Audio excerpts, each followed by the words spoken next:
나는 오늘도 주께 내 삶과 마음을 드리며 주의 말씀을 듣습니다. 생명의 말씀이 여기 있습니다. 하나님, 그 말씀에 듣고 알고 깨닫고 응답하는 사람으로 살고자 오늘도 우리에게 말씀을 주십니다. 우리가 이 말씀 안에 거하고 이 말씀 안에서 하나님의 생명의 은총을 얻게 하소서. 주여, 하나님, 어려운 시기를 살고 있습니다. 삶이 어려운 게 아니라 하나님을 바라보고 하나님만 의지하고 하나님만 따르기에는 참으로 어려운 시기를 살고 있습니다. 하나님이 나무라고 한 땅에 남기에는 참으로 어려운 가치를 전파하고 있는 세상에 살고 있습니다. 주를 의지하고 주의 말씀에 응답하게 하소서.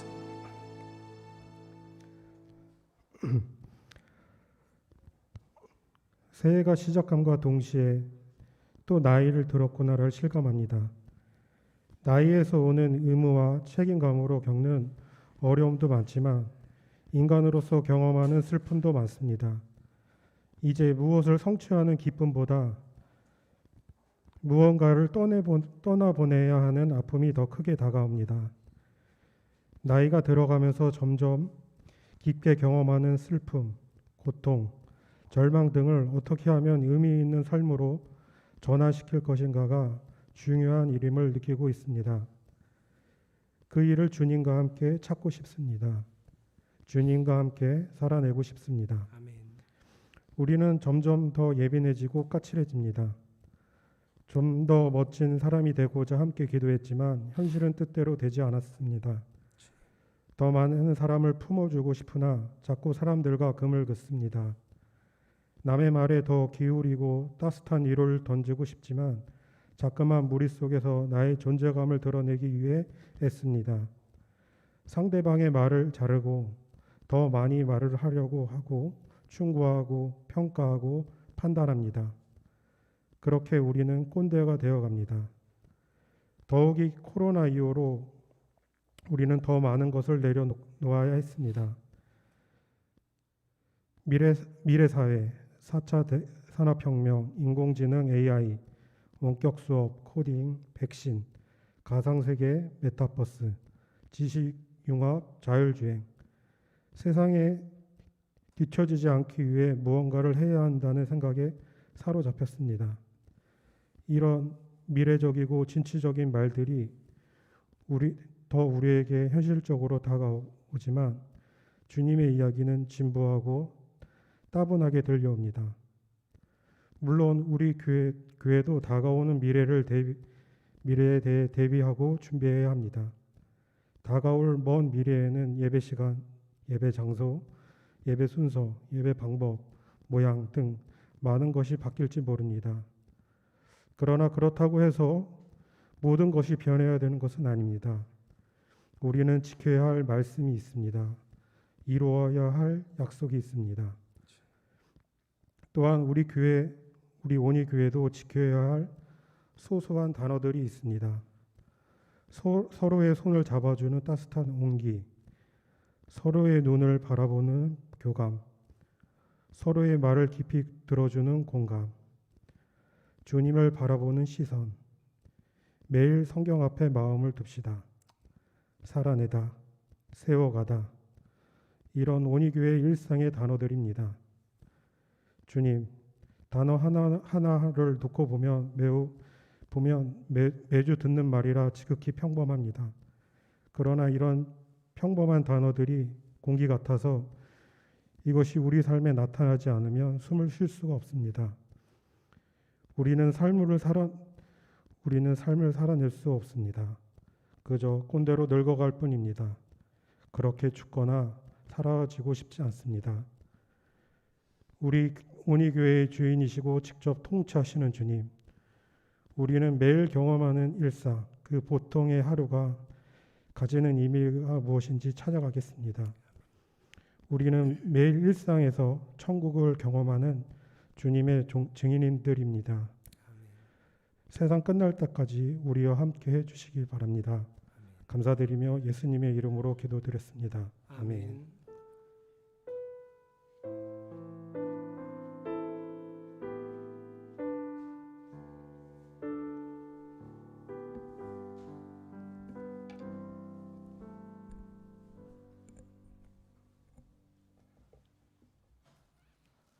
오늘 주시는 하나님의 말씀입니다.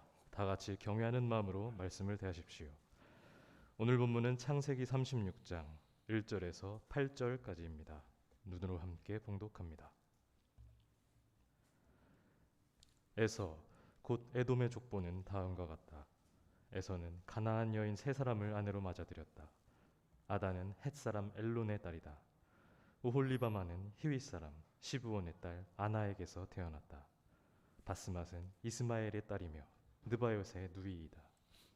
아다는 엘리바스를 낳고 바스맛은 르우엘을 낳고 오홀리바마는 여우스와 얄람과 고라를 낳았다.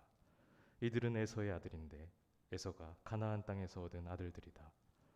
에서는 아내들과 아들들과 딸들과 자기 집의 모든 사람과 집짐승과 또 다른 모든 짐승과 가나안 땅에서 얻은 모든 재산을 이끌고 아우 야곱과는 좀 떨어진 다른 곳으로 갔다.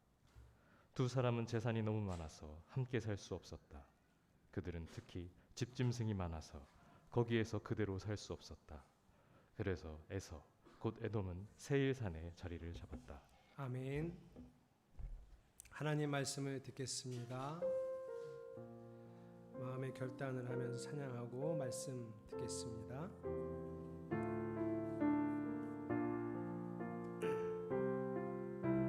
내 삶에 들어온 주님의 말씀이 내 삶에 들어온 주님의 말씀이 내게 빛이 되시니 내 삶의 어두운 절망 가운데 소망 보게 하시네. 내 삶에 들어온 주님의 말씀이 나를 인도하시니 내 삶의 막막한 문제가 주 뜻 보게 하시네. 주 뜻 보게 하시 말씀이 내게 역사하기를 말씀이 내게 살아있기를 하나님 말씀을 듣겠나 주님의 음성을 듣겠나이다. 하나님 말씀을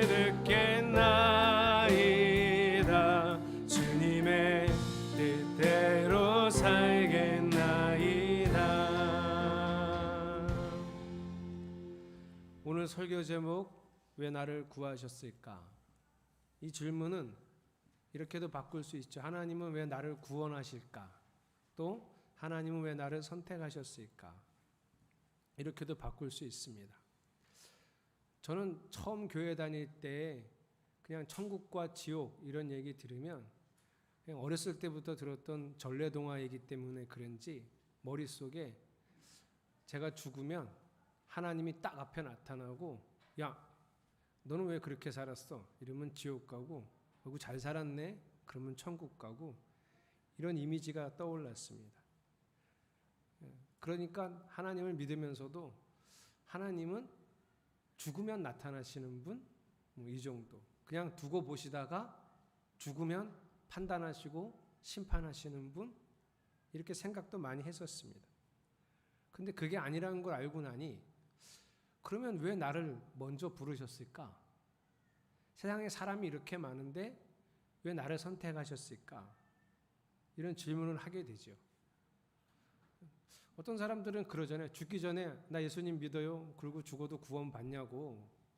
교리적으로 보면 그게 구원 받는다고 할 수 있지만 과연 그럴까? 나를 선택하시고 부르시고 나를 구원하시는 이유가 뭘까? 이 질문에 대한 답을 오늘 본문에서 찾을 수 있습니다. 그래서 오늘 본문을 잘 보시고 들으시고 하나님이 왜 나를 미리 부르셨는지 나를 선택하신 이유가 뭔지를 깨닫고 응답하는 성도들이 되시기를 바랍니다. 오늘 성경 본문은요, 족보예요. 그래서 이 족보에서 뭘 얻어내기가 쉽지 않습니다. 근데 이런 경우에 족보가 한 가지 특징이 있는데요. 이 똑같은 구조가 앞에서도 있었다는 거예요. 이 족보가 왜 등장했는지부터 알아야 되는데요. 창세기 25장에 가면 이런 구조가 등장합니다. 이런 이유인데요. 아브라함이 죽었어요. 이게 25장 7절에서 11절이에요. 자, 아브라함이 죽었고요. 바로 뒤에 12절부터 18절에 이스마엘 큰아들의 족보가 등장하고요. 그 18절이 끝나고 나면 19절에 이렇게 시작합니다. 다음은 아브라함의 아들 이삭의 족보이다 하고 이삭의 족보가 시작되는 거예요. 구조를 보세요. 아브라함이 죽었고요. 아브라함이 죽었고 큰아들 이스마엘 족보, 둘째 아들 이삭의 족보가 등장했다고요. 이 창세기 저자는 여기서 이런 질문을 하는 거예요. 자, 아브라함이 죽었어요, 여러분. 그런데 이제 하나님이 아브라함하고 약속하신 그 언약은 그 아들 중에 어떤 아들한테 이어질까요? 이 질문이에요. 그래서 족보를 등장시킨 거예요. 우리가 잘 알듯이 아브라함의 언약은 누구한테 이어졌죠? 이삭에게 이어졌죠. 그래서 그 족보를 통해서 이삭입니다 하고 알려주는 거예요. 오늘 본문 36장이 족보인데요. 36장 바로 앞에 35장 뒷부분 27절, 28절, 29절, 35장 27, 28, 29도 보면 누가 죽었죠? 이번에는 이삭이 죽었네요. 그렇죠? 29절 보니까 이삭이 죽었어요. 이삭이 죽었다 이렇게 얘기하고 바로 36장에 뭐가 시작돼요? 이삭의 큰아들 에서의 족보가 시작돼요. 그러면 36장이 전체가 에서의 족보거든요. 37장은 뭐가 나와야 될까요? 야곱의 족보가 나와야 되겠죠. 그런데 성경 좀 읽어보셨다 하는 분들은 37장에 무슨 내용이 있는지 이해하실 수 있는데 되게 많이 들어본 성경 이야기 중에 하나예요. 37장에 이런 얘기 있어요. 이 싸가지 없는 요셉이 배다른 형들이 뭐 잘못하면 아버지한테 쪼르르 달려가서 일렀다. 이게 시작이에요. 그러다가 어느 날 요셉이 꿈을 꿨는데 형들의 형들의 집단이 내 집단을 보고 절을 했다. 또 꿈을 꿨는데 해, 달, 별, 아버지 해, 엄마 달, 형들의 별들이 내 별을 보고 절을 했다. 이게 꿈을 꿨다는 거예요. 그래서 꿈쟁이 요셉. 그래서 결과가 뭐죠? 형들이 열받아서 동생 요셉을 노예 상인들에게 팔아서 이집트의 노예로 팔려갔다. 이게 37장이에요. 족보 아니죠? 스토리잖아요, 이거를. 근데 여러분 그렇지 않아요. 37장 1절, 2절을 보면 야곱은 가나안 땅에 살았고요. 2절 이렇게 시작해요. 야곱의 역사는 이러하다. 이게 족보예요. 야곱의 족보는 이러하다. 이 역사라는 단어가 족보를 의미합니다. 그러니까 35장 이삭이 죽고 36장, 37장은 지금 무슨 얘기하는 거라고요? 이삭이 죽었어요, 여러분. 그럼 이삭에게 주어졌던 하나님의 언약은 에서라는 아들과 야곱이라는 아들이 있는데 어떤 아들에게 이어질까요? 이 얘기를 똑같이 하는 거예요. 25장하고 똑같이. 그러니까 오늘 본문은 뭘 보여주려고 해요? 에서가 왜 아닌 줄 알아요? 하나님이 왜 야곱을 선택했는 줄 알아요? 에서는 이래서 안 됐어요. 이 원인이 여기 36장에 들어있어요. 그래서 원래 오늘 우리가 1절부터 8절이 아니라 36장 전체인데 그 뒷부분은 그리 중요하지 않아요. 그래서 제가 1절부터 8절까지 읽게 했는데 그래도 너무 그 큰 본문을 그냥 훌떡 넘어가기가 좀 그렇잖아요. 제가 그 일을 제대로 안 하는 것 같잖아요. 그래서 설명을 해드릴게요. 자, 1절부터 8절은 에서는 이래서 아니에요. 이게 이유가 있어요. 나중에 볼 거예요. 그럼 9절부터는 에서한테는 아내가 셋 있었는데 그 세 아내가 아들을 이렇게 낳았습니다 하는 게 14절까지 9절부터 14절까지 아들이 이렇게 있었어요. 이렇게. 자, 그 아들들이 다 잘 자라서 장성해서 종족을 이루었을까요? 큰 집안을? 그렇진 않겠죠. 어떤 아들은 그랬고 어떤 아들은 못 그랬겠죠. 그 아들 중에 종족을 큰 집안을 일으킨 아들들에 대한 얘기가 15절부터 19절 이렇게 큰 종족에 대한 아들들 얘기가 있어요. 자, 그 다음에 생뚱맞은 게 하나 나오는데 20절부터 30절이에요. 그거는 왜 나왔냐면 에서가 결혼을 3번 했는데 그 중에 오홀리바마라고 하는 여인은 세일의 후손이에요. 세일의 자손인데 그 에서가 세일의 후손하고 이렇게 힘을 합쳐서 세력을 규합해서 나라를 이루기 시작한다. 이게 중요한 대목이기 때문에 세일의 후손들이 참 언급이 돼요. 에서의 후손은 아닌데. 그래서 그 중에 24절, 25절을 보면 25절이 오홀리바마라고 하는 여인이 나오죠. 이 여인이 에서의 세 부인 중에 하나예요. 근데 이 오홀리바마는 누구 딸이라고요? 아나의 딸이에요. 아나는 24절에 보면 어떤 사람이죠? 아버지는 시브온인데 시브온의 나귀를 칠 때 이 아나가 온천을 발견했어요. 그 여러분 그 광야에서 온천 발견해서 뭐가 좋았을까요? 우리는 그냥 돈 좀 벌었겠네 이렇게 생각할 수 있죠. 광야에서 뭔 돈을 벌겠어요. 근데 다른 사람은 누구는 누구 낳고 누구는 누구 낳고 이런 족보가 나오다가 왜 아나는 뭐 광야에서 뭐 아버지 나귀 기르다가 온천을 발견했어요 이런 얘기 왜 나왔을까요? 이 아나라고 하는 사람은 세일의 후손 중에서도 꽤 힘있고 세력 있는 사람이었다는 걸 알려주는 거예요. 그러니까 에서가 세일의 후손 중에 꽤 힘있고 세력 있는 사람의 딸하고 결혼해서 에서의 세력과 세일의 세력이 규합을 했다는 걸 알려주는 거예요. 족보 어렵지 않아요? 그 다음에 이제 마지막에 31절부터 40 몇 절까지인데 이게 무슨 얘기냐면 그렇게 세력을 규합한 에서와 세일의 후손들의 사람들이 뭐 했다?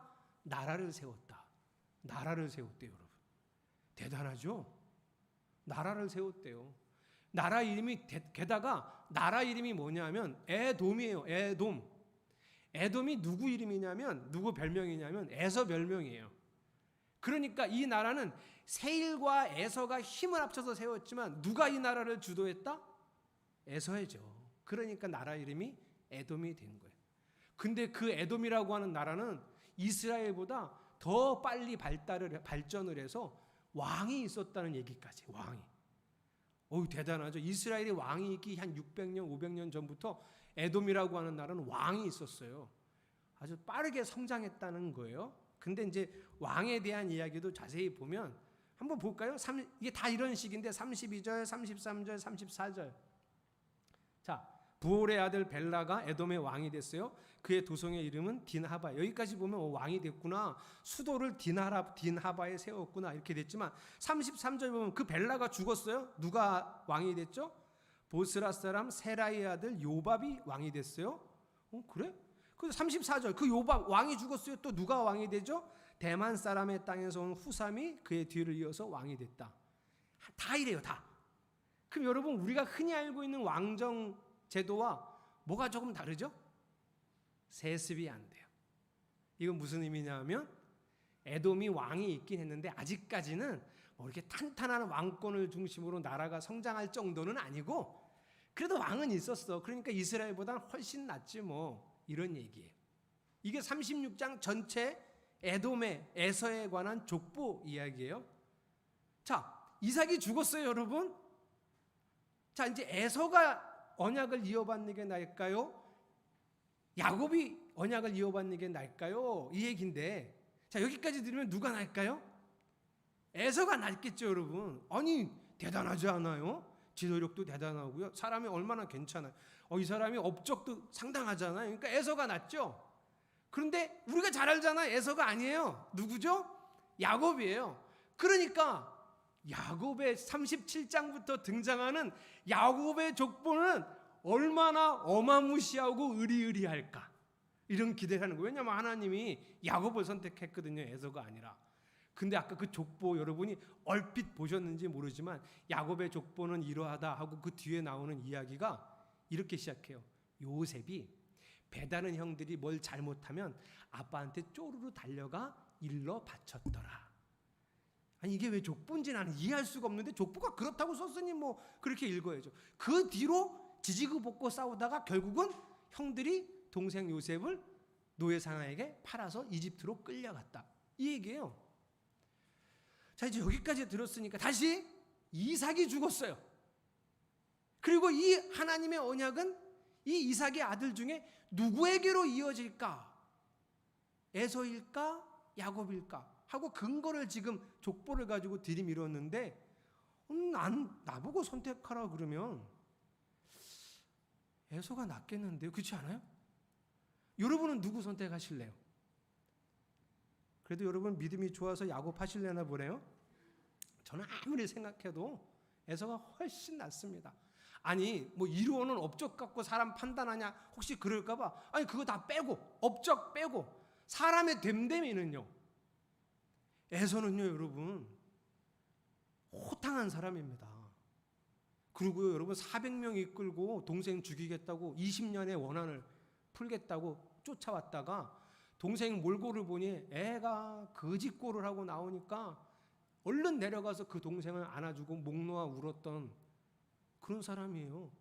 그 20년 속에 맺혔던 원한을 한순간에 용서해 준 사람 괜찮죠? 여러분도 그렇게 못하시면서 이렇게 괜찮은 사람한테 야박하시네? 사람 얼마나 괜찮아요. 야곱은요 그 형한테 사기치고 거짓말하고 도망갔다가 돌아올 때도 어떻게 하면 형은 어떻게 목숨을 구할까 해서 식구들 먼저 보내고 뭐 야복강가에서 조금 변하긴 했지만 그죠? 아니 사람 됨됨이만 놓고 봐도 저는 에서예요. 여러분 그래도 야곱 하실래요? 여러분 도대체 왜 야곱이 하나님의 선택을 받았을까요? 다른 이유가 없어요. 그 이유를 우리가 1절부터 8절까지 읽었는데 6절, 7절, 8절에 그 이유가 나와 있어요. 하나님이 왜 에서가 아니라고 했는지. 이게 원래는 한꺼번에 띄우면 좋은데 이렇게밖에 지금 자막이라. 그랬을 땐 6절 다른 곳으로 야곱과는 좀 떨어진 곳으로 갔다. 너무 많아서. 7절 두 사람의 재산이 너무 많아서 함께 살 수 없었다. 그래서 거기서 그대로 살 수 없어서 8절 에서는 어디로 갔다? 세일산에 갔다. 이 얘기예요. 근데 여러분 이거 창세기 쓰시는 이 저자가 이렇게 의도적으로 썼지만 이거는 팩트와 달라요. 여러분 야곱이 저 하란 땅에서 20년 만에 가나안 땅으로 돌아올 때 형 에서가 이 새끼 어디로 와? 내가 죽여버릴 거야 하고 400명을 이끌고 달려오거든요. 그 성경 자세히 보면 어디서부터 왔다고 되어 있는지 혹시 보셨어요? 세일산에서 와요. 세일에서 400명을 이끌고 동생을 죽이겠다고 오거든요. 그러니까 동생이 가나안 땅에 오기도 전에 이미 에서는 어디서 세력을 규합하고 살고 있었다? 세일에서. 그러니까 두 사람의 집짐승들이 너무 많아서 같이 가축을 기를 수가 없어서 어쩔 수 없어. 야 너는 여기 있어. 내가 저쪽으로 갈게 하고 간 거는 팩트랑 달라요. 목사님 오늘은 뭐 이렇게 성경에 틀린 게 많아요. 거짓말을 하신 건가요? 또 뭐가 틀렸는 줄 아세요? 족보에 등장하는 에서의 아내 이름이 틀려요. 세 아내 이름이 나오는데 이 세 아내 이름이 그 이전에 등장했던 창세기 26장에 등장했던 에서가 햇사람 두 아내를 얻었다는 그 이름하고 틀리고요. 이스마엘의 딸의 이름도 틀려요. 목사님 성경에 틀린 게 많네요. 엄청 많아요. 우리가 몰라서 그렇지 엄청 많아요. 목사님 성경이 뻥인가요? 아니 그렇지 않아요. 아니 쓰다 보면 잘못 쓸 수도 있는 거죠. 아니 이 사람이 맞다고 생각하고 있었는데 전례가 이렇게 입으로 전해지다 보니 뭔가 좀 오류가 생기기도 해요. 그래서 굵직한 본문의 내용을 봐야 돼요. 오늘도 팩트랑 조금 달랐어요. 그렇죠? 에서는 먼저 가 있었어요. 근데 왜 이렇게 썼을까요? 창세기를 쓴 저자가 우리에게 연상시키고 싶은 장면이 있어서 그래요. 자 다시요. 야곱과 에서가 짐승이 너무 많아 서로. 그래서 같은 곳에 기를 수 없어서 에서가 야 네가 여기 있어 나는 저쪽으로 갈게 그리고 갔대요. 이 장면 하면 딱 떠오르는 비슷한 장면 없으세요? 있죠? 여러분이 지금 마스크 껴서 대답을 못 하시는 거지만 분명히 있을 거라고 저는 믿어요. 뭐냐 하면 아브라함과 조카 롯이 헤어질 때 장면하고 똑같아요. 그때도 아브라함이 이렇게 보니까 조카 롯의 양을 기르는 목자들하고 내 양을 치는 목자들하고 서로 좁아서 막 싸우는 거예요. 서로. 그래서 야 이거 안 되겠다. 집안끼리 싸워도 되겠냐. 그래서 롯한테 야 롯아 우리 더 이상 같은 곳에서는 못 기르니까 좀 떨어져 지내자. 네가 동하면 나는 서하고 네가 남하면 나는 북할 테니까 네가 먼저 정해. 그때 롯이 어디를 선택했어요? 소돔. 왜요? 너무 좋은 땅이니까. 지금 삼촌하고 양 기르는 데랑 비교할 수 없을 정도로 엄청나게 좋은 데니까 그 롯을 연상시키는 거예요. 에서가 롯과 같아요. 뭐가 문제죠? 약속의 땅을 떠난다는 거예요. 저쪽이 훨씬 더 좋아 보여서, 저기가 훨씬 더 살기 좋으니까 저기서 살아야 더 좋을 것 같아서 하나님이 약속하신 땅을 에서는 떠났다는 거예요. 이게 하나님이 에서를 선택하지 않은 이유입니다. 그러니까 이게 믿음이랑 연관이 있나 보다. 그죠? 하나님이 약속하신 그 땅이 워낙 척박하니까 한번 보여드릴까요? 아브라함이 고향 친척 아비 집을 떠나서 하나님이 말씀하신 땅으로 왔는데 아브라함이 그렇게 돌아다닌 땅들은 대부분 이렇게 생겼어요. 저게 유대 광야예요, 여러분. 다윗이 그렇게 도망 다녔던 데고요. 아브라함이 기거했던. 뭐 저러다가 이제 풀 있는 데도 있긴 있어요. 다음 사진을 보시면, 다음 사진. 저기 찝차 있고 저 사람들 좀 있죠? 저기 저 있어요. 찾아보세요. 찾으면 제가 상품. 저기 저 있어요. 그런데 저 무리들 바로 뒤에 이렇게 거기가 깎아지른 절벽처럼 뚝 떨어져서 한 50m, 60m 아래가 절벽이에요. 그러니까 저 언덕에서 그 다음 언덕으로 절대 못 가요. 가고 싶으면 어떻게 가야 돼요? 바로 눈앞에 코앞에 있는데 삥 돌아서 가야 돼요. 그러니까 다윗이 도망가다가 저쪽에서 사울왕 보고 왕이시여 하면 서로 얘기는 하는데 절대 잡을 수가 없어요. 엄청나게 험준한 지형이 유대 광야예요. 저런 데서 살았어요, 아브라함이. 저러다가 조금 내려오면 풀이 있고 그런 데서 가축을 길렀던 거예요. 저기가 약속의 땅이에요. 저렇지 않은 땅도 많은데 아브라함은 그런 땅에 못 들어갔어요. 그런 데는 사람들이 많이 살고 있으니까. 이방인들이 와갖고 저런 데서 살았어요. 이삭도 저런 데서 살았어요. 그런데 하나님은 저런 데 남아있으라는 거예요. 여러분이 롯이라면 어디 선택했겠어요? 저도 소돔에 갔습니다. 여러분이 에서라면 여기 남아있었겠어요? 저도 세일로 갔습니다. 그런데 왜 아브라함, 이삭, 야곱은 여기에 남았을까요? 이 대목에서 우리가 생각하는 거예요. 역시 하나님은 믿음을 보고 사람을 선택하신다고. 그런데 여러분이 생각하실 때 야곱이 믿음이 좋아 보이세요? 제가 좀 야박하게 좀 자꾸 이렇게 야곱을 몰아세워서 그런데 이 인간은 인성도 형편없는 데다가 믿음도 형편없어요. 그 하란 땅에서 20년 만에 가나안 땅으로 올 때는 조금 믿음이 있어 보였어요. 약속한 땅으로 이제 온다고? 그럼 왔으면 어디 가야 되죠? 베델 가야죠. 안 가요, 10년이 다 되도록. 엄청나게 큰 일을 겪고서야 억지로 베델에 가요. 베델에 갈 때 하나님께서 뭐라 그러셨냐면 야곱아, 베델에서 살아라. 그런데 거기서 안 살아요. 제단을 쌓아서 하나님께 제사만 드리고 얼른 또 빠져나와서 다른 데 가다가 또 어려움을 당해요. 야곱이 무슨 믿음이 좋아요? 그 믿음 별로 없어요. 그 믿음이라고 얘기하시면 너무 추상적이고 오늘 본문의 의도를 잘 파악하지 못해요. 야곱이 선택받은 이유는 딱 한 가지예요. 약속의 땅에 남아있다는 거예요.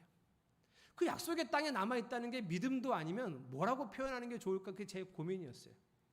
자, 이렇게 말씀하고 싶은데요. 소통이라고. 근데 소통만 가지고는 안 돼요. 하나님은 아브라함 보고 너 본토 친척 아비 집을 떠나 내가 지시할 땅으로 가라 그랬을 때 정말 수많이 존재하던 사람들 중에 아브라함한테만 얘기를 하셨을까? 제 질문이에요. 아브라함아, 딴 사람은 몰라. 내가 너한테만 얘기하는데 내가 지시할 땅으로 가. 이렇게 아브라함한테만 하셨을까? 몰래. 아니라고 생각해요. 성경의 근거에도 저는 적어도 세 사람은 들었을 거라 생각하는데 아브라함의 아버지 데라, 아브라함의 동생 나홀, 갈대아 우르에 살던 이 사람들이요 집단 이동을 하는데 하란까지. 그때 데라가 어디 가려고 이동했냐? 가나안 땅에 가려고 이동해요. 데라가 들었던 거예요. 하나님이 떠나서 내가 지시할 땅으로 가라는 거예요. 근데 데라가 가다가 중간에 하란에 잠깐 머물는데 더 이상 못 가겠는 거예요. 그래서 하란에 살았어요. 나홀은 그때 같이 출발 안 했어요. 동생은. 나중에 보면 나홀이 그 하란 땅에 와서 살고 있어요. 이거를 보면 나홀도 들었을 가능성이 있어요. 조금 더 확대해 보면 수많은 사람들이 하나님의 말씀을 듣고 하나님이 나와 함께 저기 가서 하나님 나라를 이루자 이런 얘기 들었을 거예요.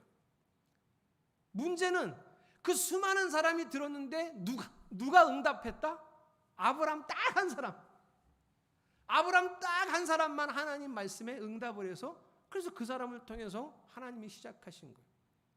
자, 그 아브라함의 아들들 아까 족보 나왔죠. 이스마엘, 이삭, 또 다른 아들들도 많았어요. 이 사람들이 한 번도 약속의 땅이 어딘지 하나님이 말씀하신 언약이 어딘 땅에 있는지 못 들었을까요? 그럴 리가 있을까요, 여러분? 아브라함 아버지가 아들이 그렇게 많은데 그 아들 중에 이삭만 불러다가 이삭아 이건 너만 들어? 하고 그렇게 이삭에게만 얘기했을까요? 하나님은 이삭에게만 말씀하셨을까요? 하나님이 이스마엘과 이스마엘의 어머니 하갈한테 나타났던 이야기도 성경에 기록되어 있습니다. 아브라함의 후손들이나 가족들은 수많은 사람들이 들었을 거예요. 그런데 다 떠나요, 그 땅을. 누구만 남아있어요? 이삭만. 그렇게 훌륭하고 인품도 좋고 어떻게 보면 아버지를 기쁘게 했던 에서요. 아버지가 에서 얼마나 좋아했어요, 이삭이. 근데 하나님의 언약이 무엇인지 하나님의 약속이 무엇인지 야곱한테 얘기해주고 에서한테는 얘기를 안 했을까요? 에서한테 더 많이 했겠지, 이삭은. 근데 에서는 어떻게 했어요? 나는 여기 싫어. 여기서 뭐하고 살라고. 뭐 이런 게 무슨 하나님의 약속이고 말씀이고 언약이야. 나는 딴 데 가서 살래. 그리고 거기를 탈출해서 아주 나라를 이룰 정도로 훌륭한 사람이 됐어요. 그러니까 여러분 오늘 이렇게 제가 해석을 해드렸는데 이제 아시겠어요? 왜 하나님이 야곱을 선택하셨는지, 그리고 하나님이 왜 우리를 선택하셨는지 목적이 뭔지 아시겠어요? 왜 우리에게 말씀을 들려주실까요? 다 말씀을 들어요. 그리고 이제는 다 똑똑해서 말씀을 풀어 설명해드리면 다 무슨 소리인지 알아요. 우리는 뭐라 그러죠? 알았다. 말씀을 깨달았다. 이렇게 표현하죠, 우리가. 우리가 말씀도 알고 깨달았어요. 오늘도 여러분이 깨달았어요? 알았어요? 이런 사람을 하나님이 일하신다? 이런 사람을 부르신 거다? 아니요. 그런 사람이 아니라 에서도 알았어요. 이스마엘도 알았어요. 깨달았어요. 하나님의 언약이 뭔지 다 알았어요. 근데 그런 사람이 아니고 하나님이 선택하셔서 결국 끝까지 선택하시는, 하나님이 끝까지 구원하는 자는 누구냐 하면 말씀에 응답하는 사람이라는 거예요. 이게 답이에요. 하나님, 저를 왜 구하셨어요? 말씀에 응답해서 나와 같이 하나님의 다스림을, 나의 다스림을, 나의 나라를 같이 세워가자. 응답하는 사람하고. 그래서 우리를 부르셨어요. 이게 오늘 설교의 주제입니다. 하나님은 여러분과 소통하려고 하세요. 소통의 목적은 소통해서 나를 다스리죠. 나를 다스리면 어떻게 될까요? 내가 하나님의 뜻을 이루는 사람이 되겠죠. 내가 그런 사람이 되면 우리 가정이 변화되고 우리 교회가 새로워지고, 그래서 우리가 하나님 나라를 이 땅에 이루는 사람. 그래서 하나님 모르는 사람, 하나님의 다스림이 뭔지 받아들이지도 않는 사람들에게 하나님을 보여줄 수 있는 사람. 이걸 영광 돌린다 그래요. 하나님을 드러낼 수 있는 사람을 되게 하시려고 우리를 부르셨어요. 오늘 설교 제목이 뭐라고요? 왜 나를 구하셨을까? 왜요? 나를 통해서 하나님을 보여주시려고, 나를 통해서 하나님을 드러내시려고 나를 부르셨어요. 그럼 우리는 뭐 소모품입니까? 아니요. 그렇게 살면 우리는 가장 행복할 수 있어요. 아니, 그렇게 살아야 가장 만족하고 행복한 삶을 살 수 있어요. 그러니 여러분, 어떤 사람이 되어야 될까요? 말씀을 아는 사람? 아니죠. 말씀을 깨달은 사람? 아니, 그걸로는 부족해요. 말씀에 응답하는 사람. 이 사람이 되어야 됩니다. 야곱처럼 인성도 부족해 보이고 이루어 놓은 것도 없고 가난하고 이렇게 보여도 하나님은 응답하는 사람을 찾으신다는 거예요. 하나님 말씀을 듣는 사람이 아니라, 하나님 말씀을 깨달은 사람이 아니라 하나님 말씀에 응답하는 예배자를 지금도 찾으십니다. 엄청나게 많은 사람이 하나님 말씀을 듣겠죠. 오늘 이 아침에도. 아브라함도 들었고 이스마엘도 들었고 이삭도 들었고 데라도 들었고 나홀도 들었고 에서도 들었고 수많은 사람들이 들었어요. 그러나 하나님이 야곱을 선택하시죠. 아브라함과 이삭과. 하나님이 찾으시는 사람이 있습니다. 저는 여러분이 하나님이 찾으시는 그 백성이 되기를 소망합니다. 하나님이 찾으시는 사람으로 서서 그 예배자가 되기를 축복합니다. 하나님, 제가 그런 사람이 되어 보겠습니다. 오늘 그런 결단을 같이 하셨으면 좋겠어요. 그 마음으로 함께 찬양하겠습니다.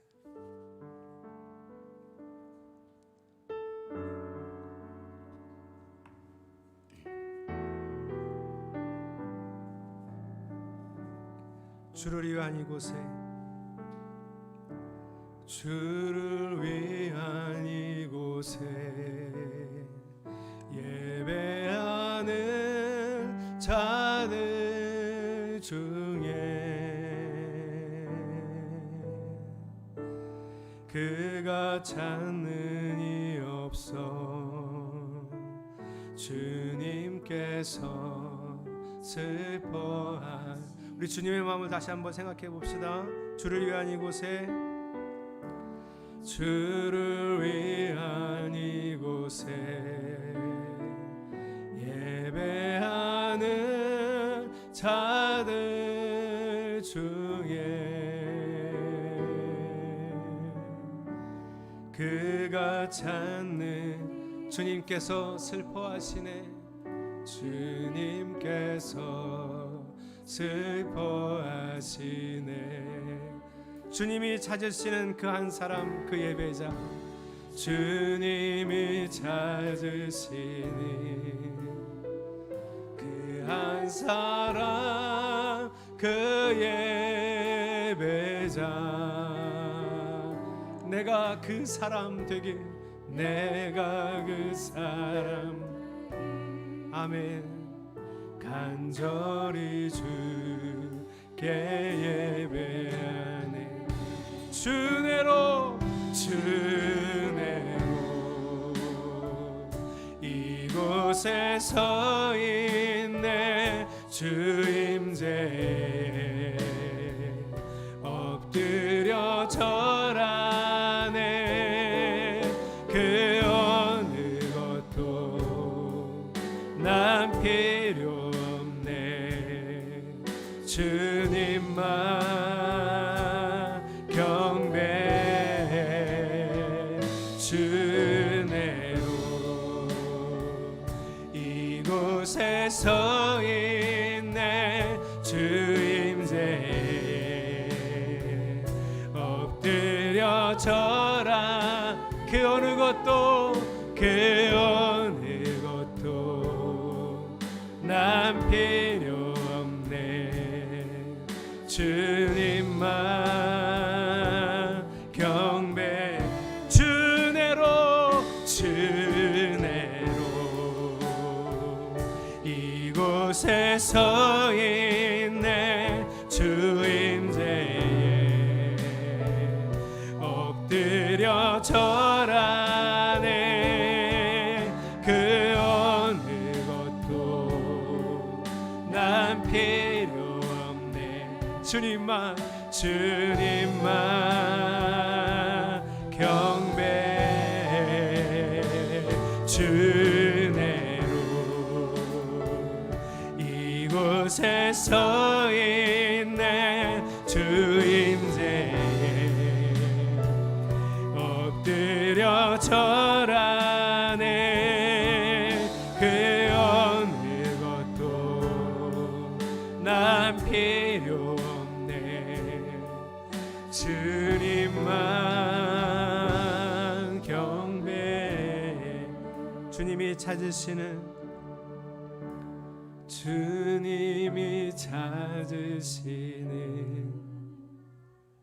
그 한 사람, 그 예배자, 내가 그 사람 되길, 내가 그 사람 되길. 할렐루야. 간절히 주께 예배하네. 사랑하는 성도 여러분, 저는 여러분이 말씀을 아는 사람, 깨닫는 사람에 머무르지 않기를 간절히 소망합니다. 그래서 그렇게 늘 기도하고 있습니다. 우리 응답하는 사람이 됩시다. 하나님 말씀에 응답하는 하나님 백성이 됩시다. 우리 그 결단을 우리 마음으로 담아 하나님께 간절히 통성으로 기도하겠습니다. 하나님, 말씀을 알기만 하는 것은 능력이 아닙니다. 말씀을 깨닫기만 하는 것도 하나님 능력이 아님을 오늘 알게 됩니다. 하나님이 야곱을 왜 선택하셨을까? 하나님은 야곱의 마음을 아셨습니다. 야곱은 하나님 아주 빈약하고 연약하고 부족한 사람이지만 결국 야곱은 하나님 말씀에 반응하는 사람이었습니다. 저 척박한 땅에 남았습니다. 하나님 이해할 수 없는 하나님의 말씀을 있는 그대로를 받아들였습니다. 하나님, 우리가 무지몽매한 사람을 계몽하는 것이 아니 이미 계몽된 사람에게 하나님 말씀을 전하는 이 종의 마음은 참으로 안타깝습니다. 우리 성도들이 많은 것들을 알고 있습니다. 이 세상에 대한 지식도 이제는 아주 풍성합니다. 그래서 하나님 그 세상의 지식과 합리적인 이성으로 하나님 말씀도 판단합니다. 그러나 주여, 저는 오늘 소망합니다. 우리 성도들이 이해할 수 없고 때로는 납득이 되지 않는 말씀에도 응답할 수 있기를, 응답하는 주의 백성이 되기를 소망합니다. 주님이 찾으시는 그 한 사람, 그 예배자, 내가 그 사람 되길, 내가 그 사람 되길. 아멘. 간절히 주께 예배할, 내가 그 사람 되길, 내가 그 사람 되길. 아멘. 간절히 주께 예배하네. 주님, 무지몽매한 사람을 계몽하던 시대가 있었습니다. 그것도 참 어려웠을 것입니다. 그러나 이미 계몽된 사람, 세상의 지식이 참으로 많은 사람들에게 때로는 이해할 수 없고 납득되지 않는 말씀에 응답하라는 이 말씀을 전하는 이 시대에 저는 참으로 안타깝습니다. 저는 우리 성도들이 하나님 말씀에 응답하는 하나님 백성이 되기를 소망합니다. 예수 그리스도의 이름으로 간절히 기도드렸습니다. 아멘. 봉헌하겠습니다.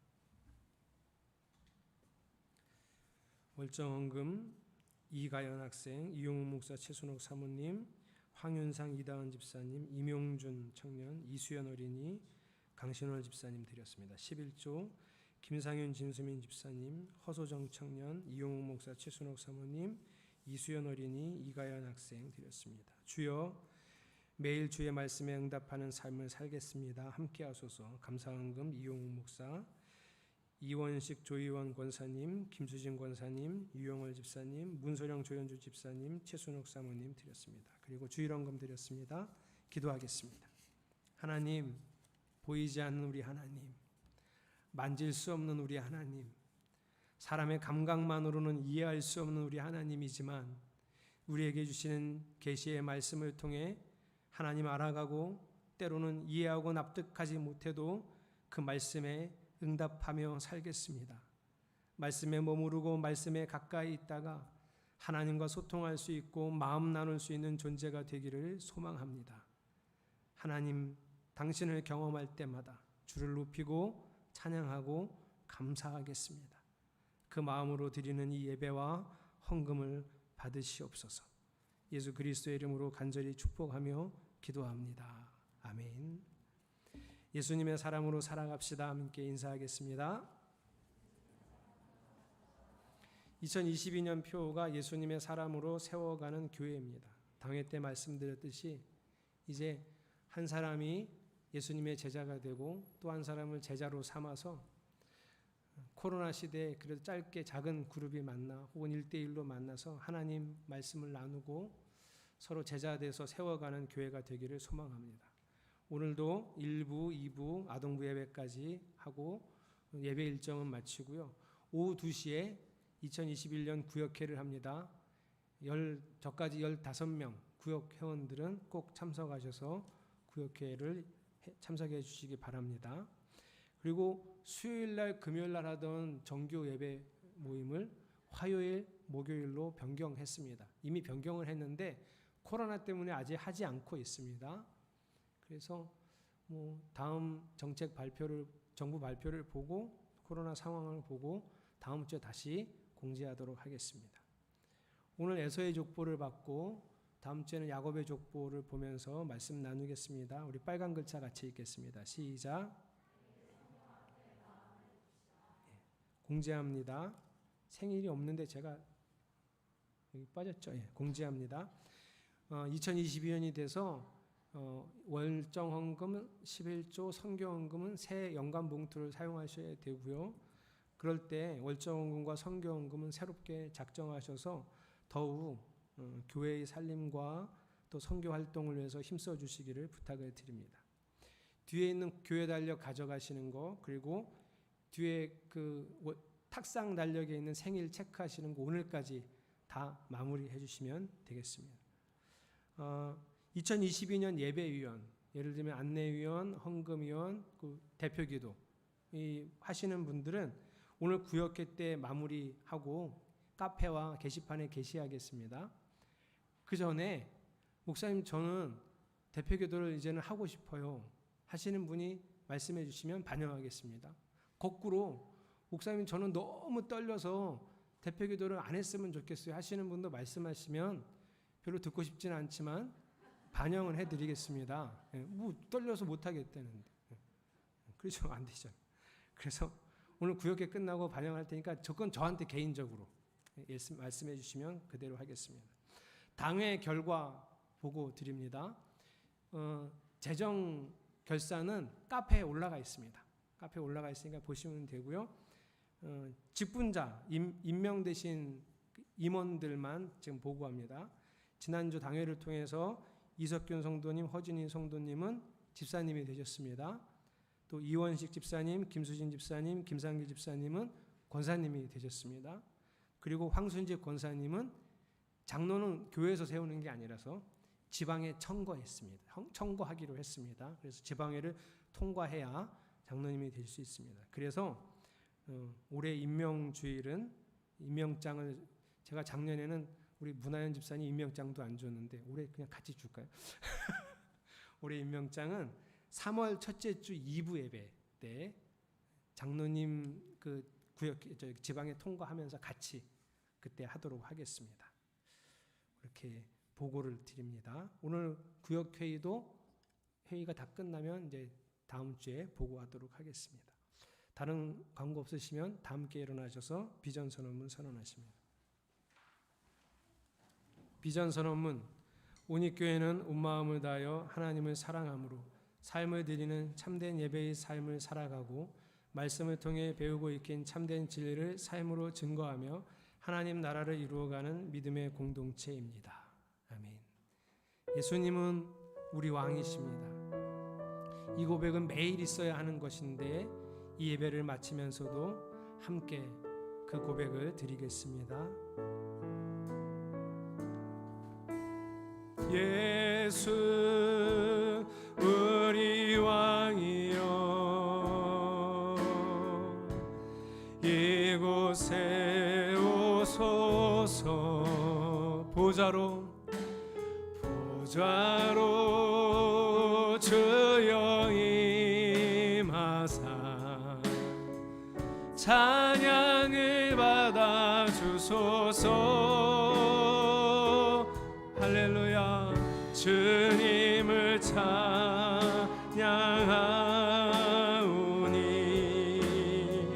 주님을 경배하오니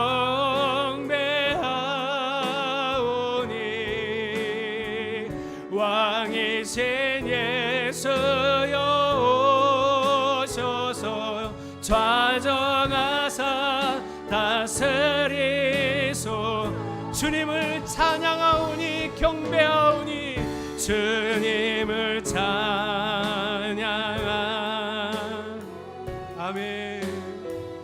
주님을 경배하오니 왕이신 예수여 오셔서 좌정하사 다스리소서.